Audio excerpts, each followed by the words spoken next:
నమస్కారం అండి. ముందుగా శ్రీ మహాగణపతి దేవతో నమః. ఒకానొక సందర్భంలో ఒక పూజలో ఒక భక్తుడు ఒక ప్రశ్న వేశారండి. గురుగారెడ్డి నేను ఆటో డ్రైవర్‌ని. ఆటో నడిపించుకుంటాను, రిక్షా నడిపిస్తాను. నా దగ్గర టాటా ఏసీ ఉంది. అది ట్రాన్స్‌పోర్ట్స్ అవన్నీ చేస్తూ ఉంటాను. ఎక్కువగా నేను చదువుకోలేదు. నాకు మంత్రతంత్రాలు కూడా ఏమి రావు. అంటే ఎటువంటి వేదాలు కూడా రావు. నేను అయ్యప్ప స్వామి దీక్ష చేయాలి. అయ్యప్ప స్వామి మాల వేసుకోవాలి. సో, దానికి నాకు ఎటువంటి క్రమశిక్షణ పాటించలేదు. నాకు పుస్తకం చదవడం రాదు. శ్లోకాలు చెప్పడానికి రాదు.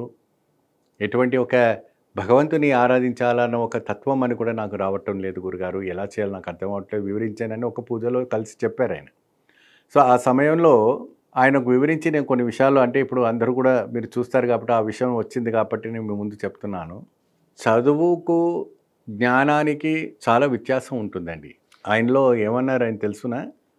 నా హృదయములో అయ్యప్ప స్వామి మాల వేసుకోవాలని ఉంది.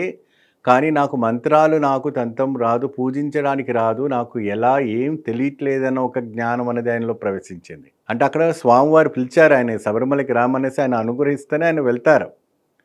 ఇక్కడ స్వామి దగ్గర ఏంటి అంటే స్వామి మీరు ఎటువంటి ఒక పుష్పం పెట్టి నమస్కారం చేయండి. ఒక మల్లెపూలో, గులాబీ పూలో మీకు అనుకూలం ఉన్నవంటి ఏదైనా కూడా పెద్ద ఆర్భాటాలను కూడా ఎదురు చూడరు. ఎందుకంటే అన్నీ వదులుకొని ఆయన అడవిలో కూర్చున్నారాయన. ఆ అడవిలో కూర్చున్నారు కాబట్టి అక్కడ ట్రైబర్స్ చేసేవంటి పూజలే ఆయన స్వీకరిస్తారు ఎక్కువ శాతం. మీకు తెలుసా మీకు?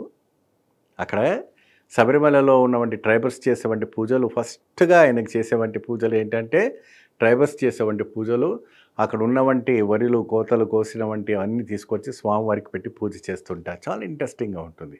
వాళ్ళకి ఏ తంత్రాలు వచ్చి, ఏ మంత్రాలు వచ్చి, ఏ నంబూదిరి మేల్శాంతులు వాళ్ళకి పనికిరారు వాళ్ళ ముందు. స్వామివారు ముందు వాళ్ళని ఆశీర్వదిస్తారు.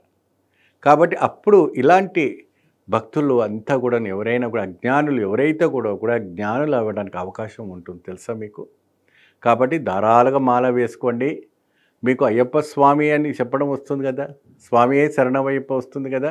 ఆ ఒక మంత్రం పెట్టి స్వామికి ఇంత కర్పూరం చూపించి రోజు నమస్కారం చేసుకోండి చాలు. ఆయన సమస్తము వేదము ఆ ఒక తారక మంత్రంలో ఉంటుంది. స్వామియే శరణమయ్యప్ప ఒక మంత్రంలోనే సమస్త తారక మంత్రం ఉంటుంది. కాబట్టి ఆ స్వామి దాంట్లో పూజించుకోండి.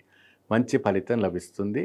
శబరిమల కూడా మీ గురుస్వామితో పాటు శబరిమలకు వెళ్ళి అయ్యప్ప స్వామిని చూసి రండి. అభిషేకం చేసి రండి.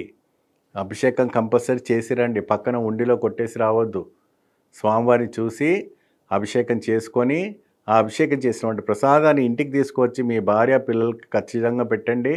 ఆ ఒక ఇరుముడి దాంట్లో కూడా ప్రసాదం పెట్టినటువంటిది మాలిక పూరతమ్మకు పసుపు కుంకుమలు పెట్టి రవిక పెట్టి పూజ చేయండి.